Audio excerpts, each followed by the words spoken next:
Agrigento conta 2 nuovi casi, ma è la penultima provincia in Italia per numero di contagi per densità di popolazione. Il governatore della Sicilia proroga tutto fino al 3 maggio, parte la petizione per autorizzare passeggiate e jogging. I porti sono chiusi ma gli sbarchi continuano, si registra un naufragio, arriverà la nave per la quarantena dei migranti in mare.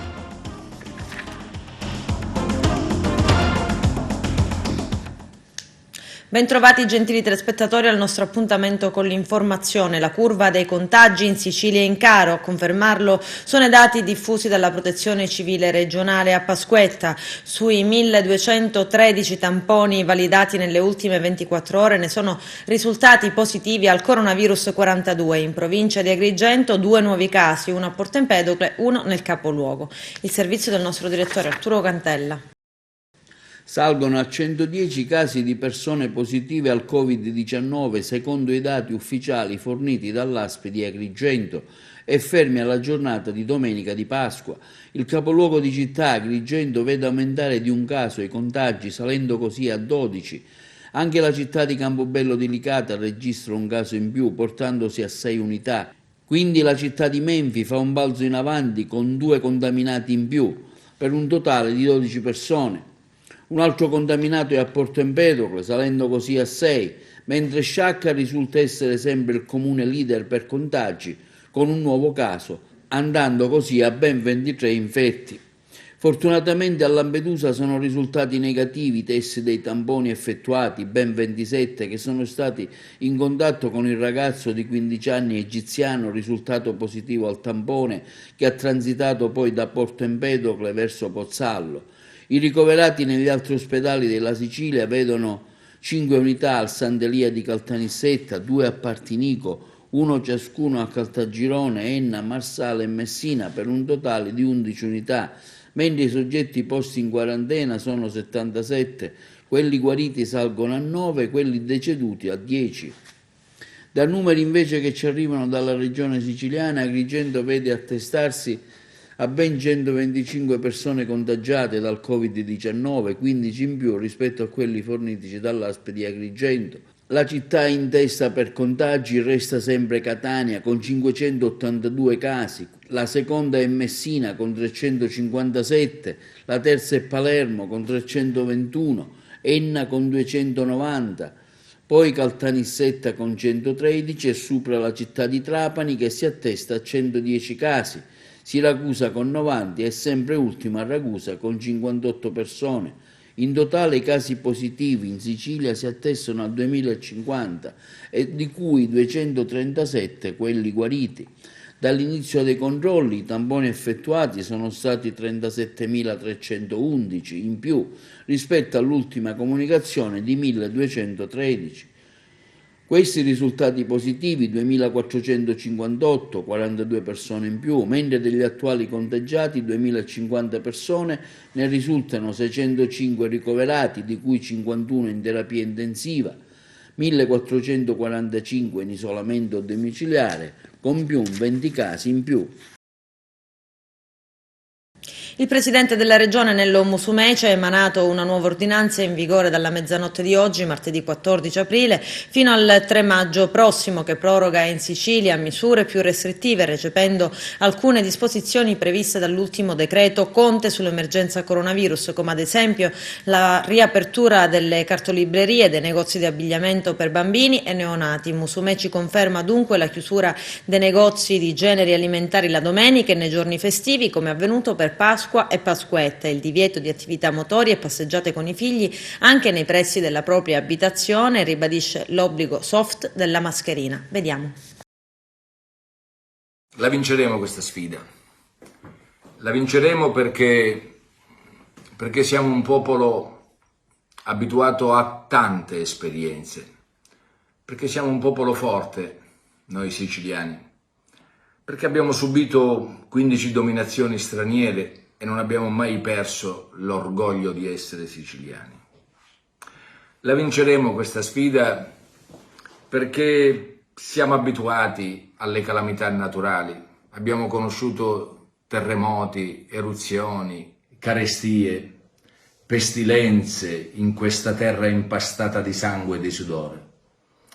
La vinceremo questa sfida perché per noi e con noi lavorano giorno e notte migliaia di persone, gli operatori della sanità, i medici, gli infermieri, gli operatori del 118, i farmacisti che stanno sempre aperti, pronti a dare un consiglio, un conforto, i ragazzi in divisa delle forze dell'ordine e delle forze armate, gli uomini della protezione civile, i volontari, i 390 sindaci che sono il punto di riferimento delle nostre comunità e che subiscono la pressione dei propri cittadini e che debbono ogni giorno faticosamente trovare il punto di equilibrio, una soluzione e una parola per tutti.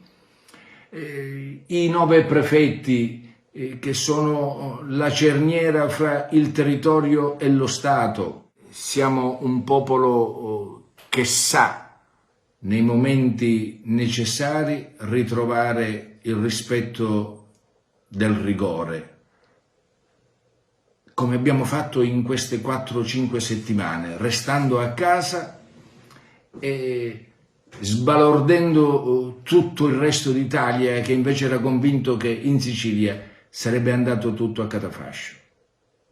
Siamo convinti che la Pasqua possa rappresentare per tutti noi un momento di riflessione, un momento per rivolgere un pensiero commosso ai nostri conterranei che non ce l'hanno fatta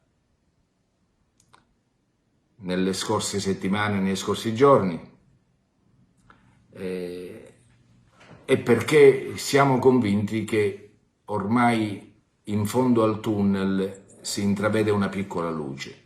Questo significa che dobbiamo ancora non rassegnarci, dobbiamo ancora fare un sacrificio in più, non dobbiamo stancarci, non dobbiamo perdere la pazienza, non dobbiamo rovinare tutto quello che abbiamo fatto in questo periodo, dobbiamo ritrovare le ragioni della unità per stare assieme. La Sicilia ha sempre potuto contare su se stessa nella sua plurimillenaria vicenda umana e mai come in questa volta dobbiamo innanzitutto contare sulla nostra capacità di saper soffrire per poter guardare al futuro con un minimo di speranza. Io sono convinto che presto usciremo da questa triste avventura e ne usciremo anche bene. Avverto per intero il peso di una grande responsabilità in questa terra dove ci sono i miei figli e anche i vostri figli, i miei nipoti e anche i vostri nipoti. Tanti di voi rinunciano a tante cose, ma questo è il valore di una comunità che sa essere presente a se stessa. E se la Pasqua è la vittoria della vita sulla morte, lo dico per i credenti e anche per chi credente non è. Viviamola questa Pasqua perché può essere l'inizio della fine di una triste vicenda che non ha risparmiato niente a nessuno, ma dalla quale sapremo uscire se tutti resteremo uniti, se tutti dimostreremo che il popolo siciliano è un grande popolo. In provincia di Agrigento si registrano appena 3 casi ogni 10.000 residenti. Agrigento è penultima in Italia per numero di contagi da coronavirus in rapporto al numero di abitanti. Lello Casesa. Agrigento è penultima tra le città italiane per contagiati da coronavirus in proporzione al numero degli abitanti. È sicuramente un dato alquanto positivo che può farci respirare ed anche in questa fase tranquillizzare. 3 casi ogni 10.000 abitanti. Questa è la proporzione di una interessante analisi condotta dall'ufficio comunicazione dell'UNSIC, associazione datoriale sul contagio del Covid-19 nelle regioni e nelle province italiane in percentuale al numero dei residenti. Un lavoro che permette di far emergere alcuni elementi utili che possono contribuire allo studio complessivo sulla diffusione del virus nel nostro paese. Agrigento spesso è purtroppo tra le ultime nelle classifiche generali del Sole 24 Ore, ce la può fare veramente ad uscire prima possibile e superare il dramma della più spaventosa epidemia globale? Il report analizza caso per caso su base provinciale studiando le differenze tra nord e sud. Agli ultimi posti della classifica troviamo le province sarde e siciliane, sono infatti Oristano e Ragusa all'ultimo posto. Agrigento, come detto, insieme a Palermo, Nuoro, Siracusa e Trapani al penultimo. Dati che potrebbero indurre gli scienziati a pensare che alle misure di contenimento pesanti previste possano influire le condizioni climatiche ed ambientali. Spulciando i dati emerge un altro fattore: non è la Lombardia la regione maggiormente falcidiata, ma la Val d'Aosta con il più alto tasso di contagiati in base al numero dei residenti. A 70 contagiati ogni 10.000 abitanti. Dopo la Lombardia, quota 56, spicca il Trentino Alto Adige, a quota 45, terzo posto. Ciò conferma il peso, sostiene sempre lo studio, che ha avuto il turismo della montagna di provenienza lombarda nella diffusione del virus nelle due regioni a statuto autonomo.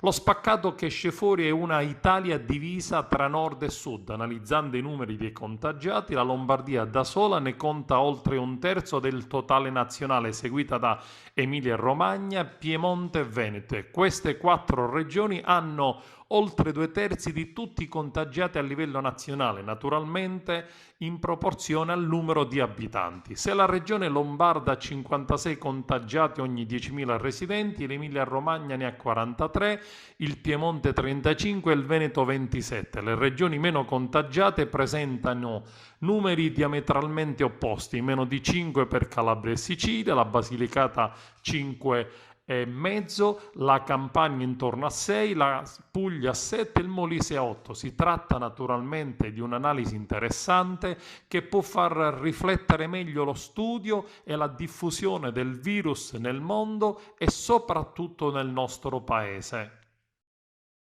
È arrivato il momento di autorizzare anche in Sicilia le passeggiate in solitaria e le corse all'aperto, come sta facendo la Regione Veneto, perché fanno solo bene alla salute e all'equilibrio psichico. A lanciare la petizione online è stato Claudio Lombardo di Mare Amico, ma in Sicilia bisognerà aspettare ancora la fine delle misure restrittive del governatore Musumeci in atto fino al 3 maggio.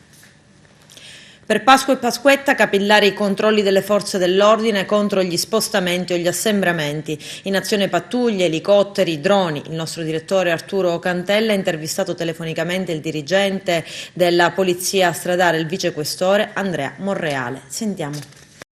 Massicci e capillari sono stati i controlli effettuati dalle forze di polizia coordinate dalla Questura di Agrigento in collaborazione con le altre come la Guardia di Finanza, i Carabinieri, la Guardia Costiera, i Vigili Urbani, la Forestale, impegnati sul campo anche a verificare le zone balneari e agricole. Diffusa infatti era la preoccupazione che in tanti avrebbero potuto recarsi presso le loro seconde abitazioni per festeggiare la Pasquetta, ma quello che si evince di più, come vediamo anche nelle immagini, è che le strade sono risultate vuote, la gente ha ben recepito le regole impartite di non uscire da casa, anche per via dell'impegno delle forze dell'ordine nei 2 giorni di Pasqua e Pasquetta, come ci conferma il comandante della Polizia Stradale di Agrigento, Andrea Monreale. Diciamo che è andata molto bene perché gli agrigentini, intesi come provincia, hanno rispettato le misure di contenimento varate dal governo e anche dalla regione siciliana. La maggior parte degli agrigentini quindi non sono usciti. Chi è uscito spesso aveva delle motivazioni valide, legittime, soltanto alcuni hanno cercato di approfittare e sono state sanzionate, ma parliamo di una percentuale molto ridotta. Devo dire che quindi grazie a questo comportamento degli agrigentini riusciamo a mantenere ancora basso il numero dei contagi qui nella provincia di Agrigento e voglio a tal proposito ancora una volta raccomandare, anche perché in vista delle prossime festività, ci sono ancora festività, c'è il 25 aprile, c'è il 1 maggio, gli agrigentini di continuare così, di stare a casa e non uscire, perché solo con il contributo del comportamento di ognuno di noi riusciamo a mantenere basso il numero dei contagi ed evitare che questi si alzino. Comandante, avete usato anche mezzi aerei, no? Su richiesta del questore di Agrigento, d'intesa con la prefettura, è intervenuto anche l'elicottero della Polizia di Stato, che ha dato supporto alle pattuglie che erano su strada in modo da poter dall'alto individuare o assembramenti anomali o comunque movimenti strani. Quindi un lavoro fatto anche in collaborazione, in sinergia con gli altri corpi di polizia, no?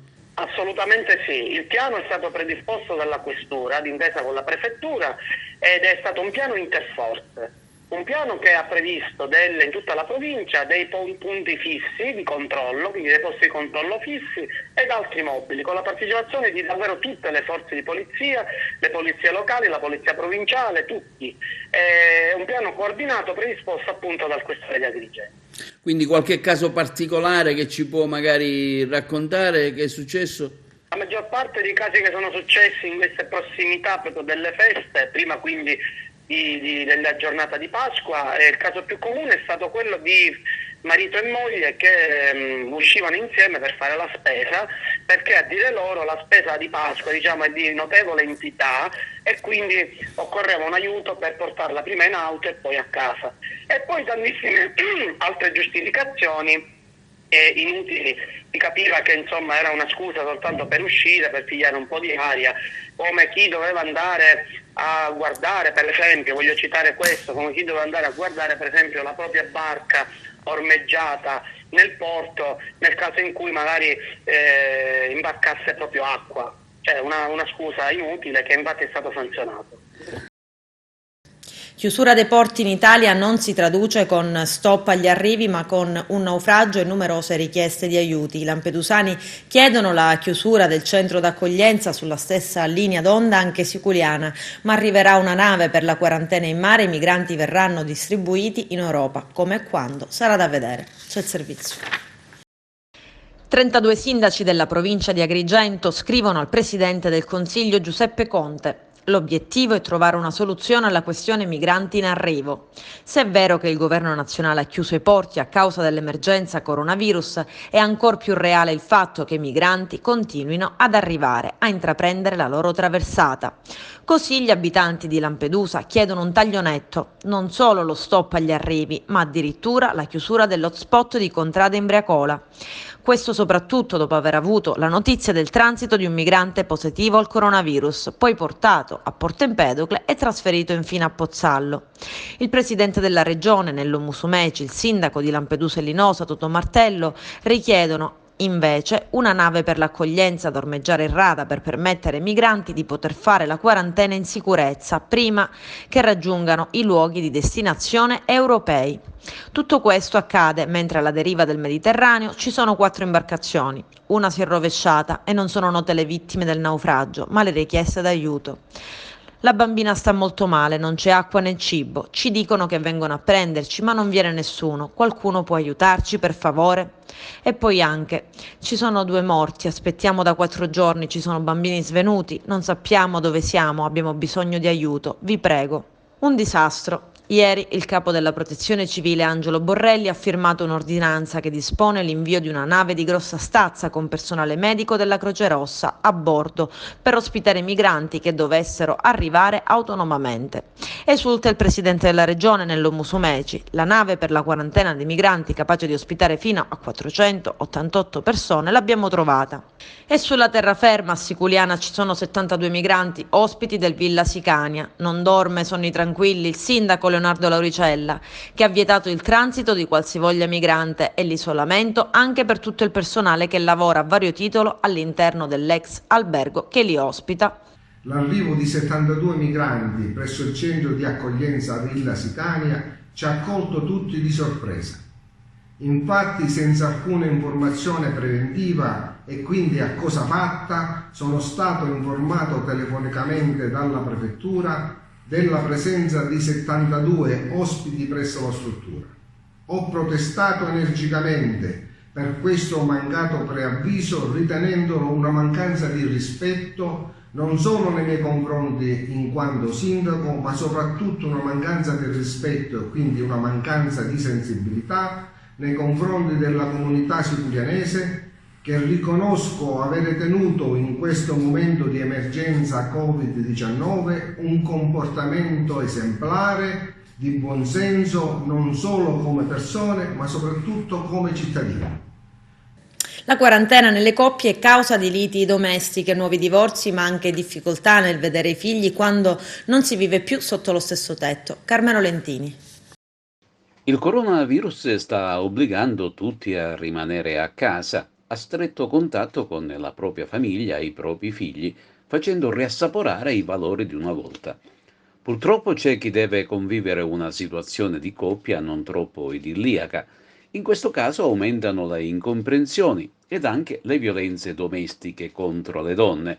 Purtroppo queste ultime sono confinate nel luogo più pericoloso, e cioè la casa in cui si vive insieme alle persone che fanno loro violenza, senza nemmeno la possibilità di chiedere soccorso. Secondo Donne in Rete contro la violenza è proprio questo il momento di incrementare gli aiuti alle donne e di far sapere che i centri sono sempre operativi e la reperibilità è spesso 24 ore su 24 per colloqui telefonici ed anche online. Il timore è quello che le donne pensino di non trovare aiuto, ma non è così, perché tutti i numeri di emergenza sono attivi.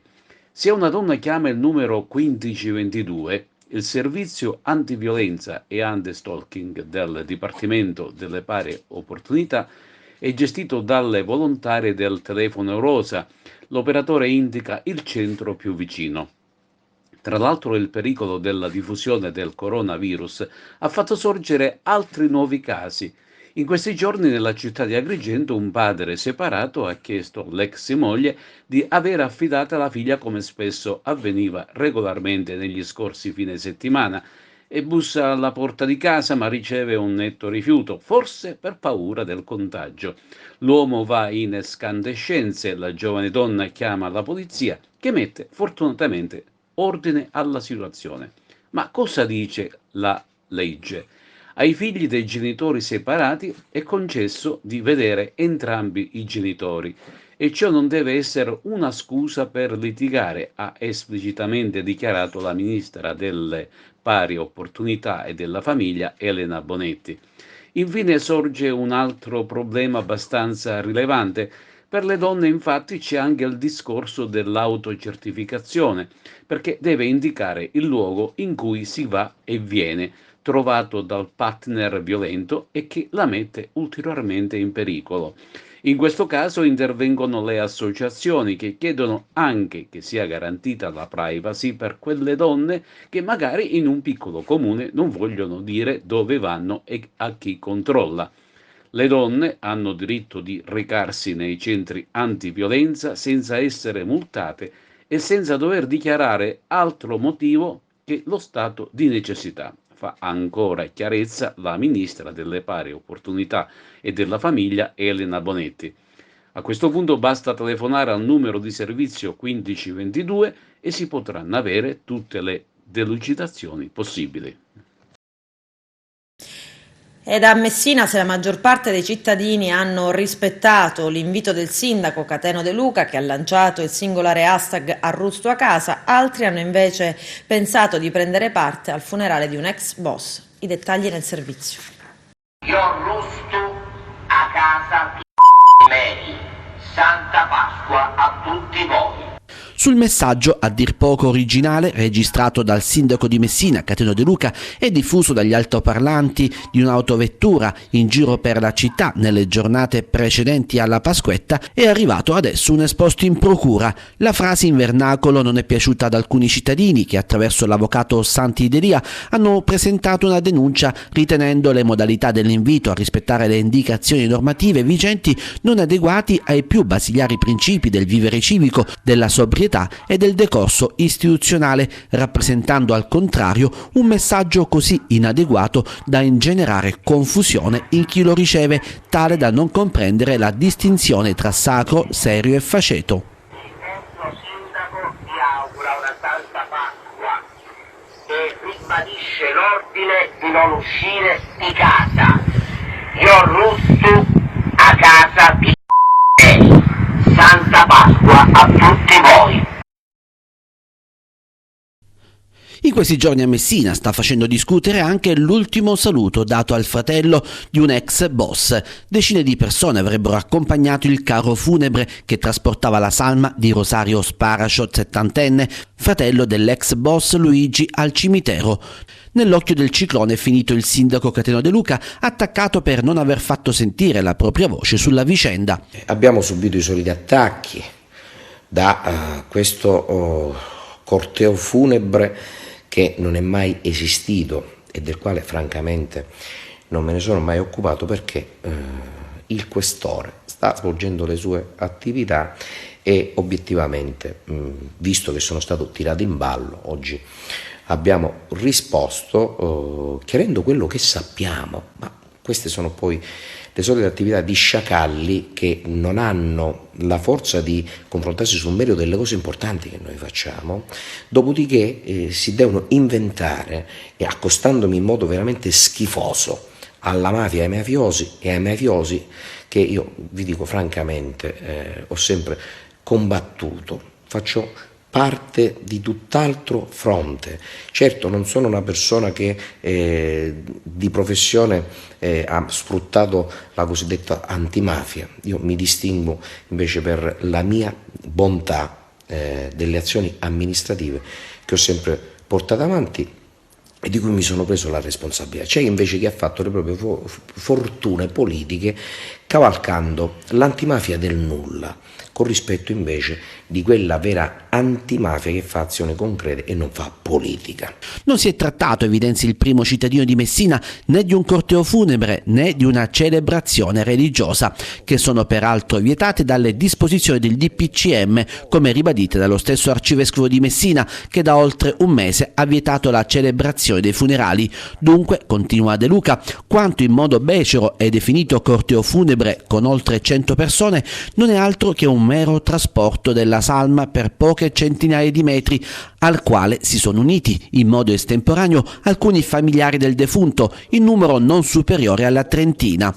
Sulla partecipazione al trasporto del feretro da parte dei parenti e dei soggetti che sono ripresi nelle fotografie diffuse dalla stampa, continua De Luca, sta già indagando la questura, alla quale competono in via esclusiva questo genere di attività e sulle quali mi corre l'obbligo di osservare il massimo riserbo, ragione per la quale fino ad ora non ero entrato nel merito della questione. Non consento a nessuno, conclude il sindaco di Messina, di confondere il mio doveroso riserbo istituzionale con una forma di silenziosa complicità sui fatti. Stiamo assistendo ad un carosello di illazioni che non fanno onore ai deputati regionali e nazionali che le hanno diffuse e alimentate. Non intendo assecondare, conclude De Luca, le strumentalizzazioni di certi politici che colgono ogni occasione per ricavare un po' di notorietà e gettare discredito sulla comunità messinese. Adesso c'è la pubblicità, tra poco vi aspetto. Torna ad aumentare il livello degli invasi delle dighe, investimenti anche in provincia di Agrigento, stanziato oltre €500.000 per la manutenzione e il potenziamento della capacità. Arturo Cantella. Torna ad aumentare il livello dell'acqua negli invasi siciliani e quanto emerge dal report mensile diffuso dall'autorità di bacino istituito dal governo Musumeci sulla situazione delle 25 dighe gestite direttamente dalla regione. Le precipitazioni di marzo, quasi ovunque superiori alle medie dopo un periodo di siccità, hanno consentito un incremento di volumi disponibili che ha interessato tra l'altro alcuni dei bacini più importanti sia ai fini degli approvvigionamenti idropotabili sia delle attività irrigue.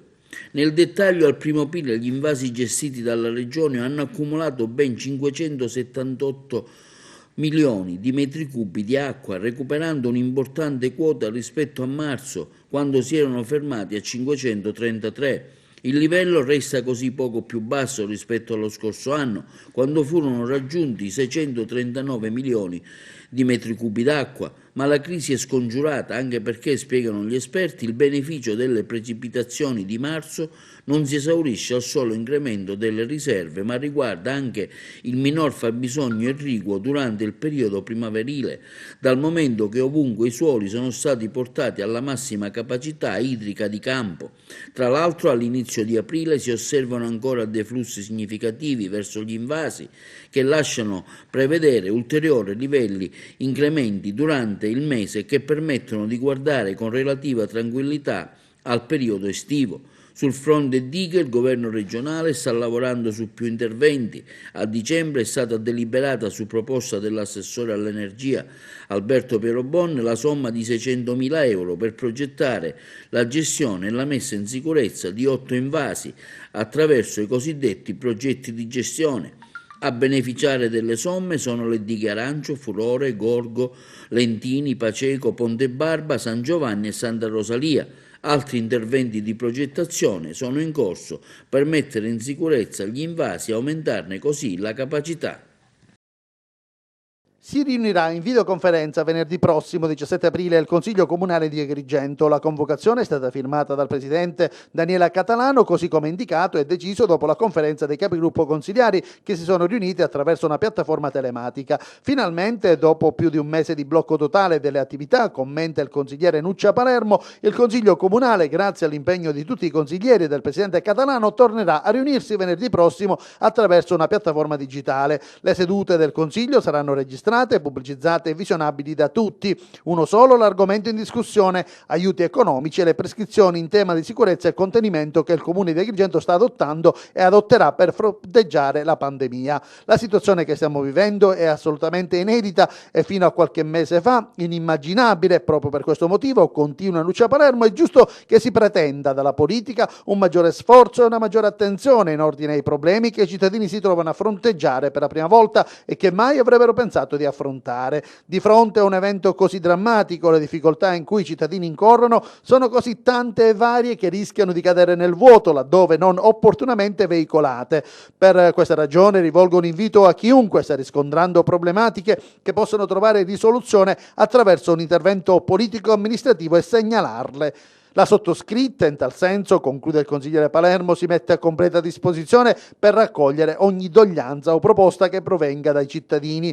Nuccia Palermo analizza anche la situazione attuale, urge senza trascurare le esigenze dell'immediato, cominciare a guardare al prossimo futuro, dice che in assenza di strategia si profila cupo. La nostra economia è retta da voci per le quali verosimilmente la crisi sarà più duratura, penso al settore alberghiero, ai B&B, strutture ricettive, ristorazione e qualsiasi attività che è pensata e diretta all'accoglienza dei turisti. Questi settori ovviamente, conclude Palermo, non potranno ripartire con uno schiocco di dita ed è necessario che la politica per una volta giochi di anticipo e si metta seriamente al lavoro per individuare soluzioni concrete e condivise, ascoltando le voci dei vari operatori del settore e delle varie parti sociali. Adesso vi mostriamo dei video che immortalano gli italiani a casa. Guardate.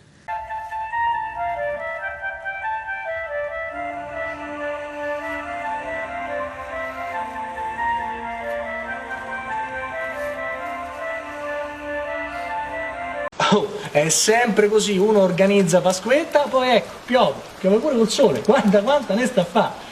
Sì. Daniele, quanto dobbiamo continuare questa cosa? No, Simona, ma perché mi devi tarpare le ali? T'ho chiesto, facciamo finta che è una Pasquetta come tutte le altre? Va bene, vai. Forza, ricominciamo. Vai.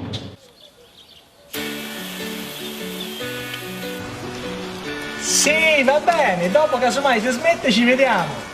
Ma tanto mi sa che non smette. Non smette! No, mi sa che non smette.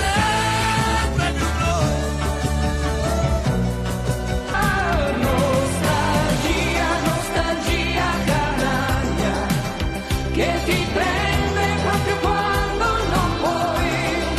Ti ritrovi con un cuore di paglia.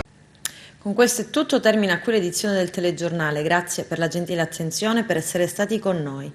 Prima della sigla c'è un video. A presto.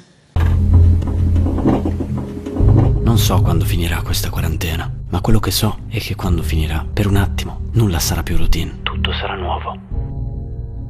Negli ultimi anni siamo stati un popolo strano, noi italiani, nati e cresciuti nel paese più bello del mondo, ma abituati alla sua bellezza. Sì, l'abbiamo data per scontata. Camminavamo per le strade guardando il cellulare invece che i nostri bellissimi monumenti, inquinando e rovinando quello che più avevamo di prezioso. E non appena ne abbiamo avuto la possibilità, siamo scappati in vacanza all'estero. Ma ora che non possiamo uscire di casa, tutto quello che sta fuori dalla nostra finestra ci manca terribilmente. Sì, siamo stati un popolo strano. Siamo pieni di passione e umanità, ma negli ultimi anni non avevamo nemmeno il tempo per le emozioni. Ci siamo abituati a rimandare i sentimenti, dire ad una persona che ci piace attraverso un like, e le cose belle troppo spesso le abbiamo dette quando chi ci avrebbe dovuto ascoltare non poteva sentirci, o ancor peggio, non poteva più sentirci. Ora che non possiamo stare vicini, abbracciarci, tutto questo ci manca. E quanti abbracci ora vorremmo dare? Quante cose non abbiamo fatto perché tanto c'era tempo. Una passeggiata in riva al mare, l'abbraccio ad un nonno. Ci manca la nostra normalità. Perché ora non l'abbiamo più. È proprio vero che capisci il valore di qualcosa solo quando lo aperti. E quante volte non abbiamo aperto quella bottiglia di spumante che avevamo tenuto da parte per un'occasione speciale. Abbiamo dato tante cose per scontate. Poi d'un tratto ti fermi e ti accorgi che il tempo che hai è poco. Ti rendi conto che ne hai sprecato tanto e ti manca cantare ad un concerto e non dal balcone. E ti rendi conto che quella bottiglia di spumante l'avresti dovuta aprire prima. Quando tutto questo sarà finito, ci sarà di nuovo tempo, ma non dovremo sprecarlo. Non dovremo dimenticare la lezione che questo difficile momento ci ha insegnato. Dovremo gridare quanto ci erano mancati quegli abbracci, mettendo il cuore nelle piccole grandi cose importanti della vita. E aprire le bottiglie migliori perché sarà sempre un'occasione speciale.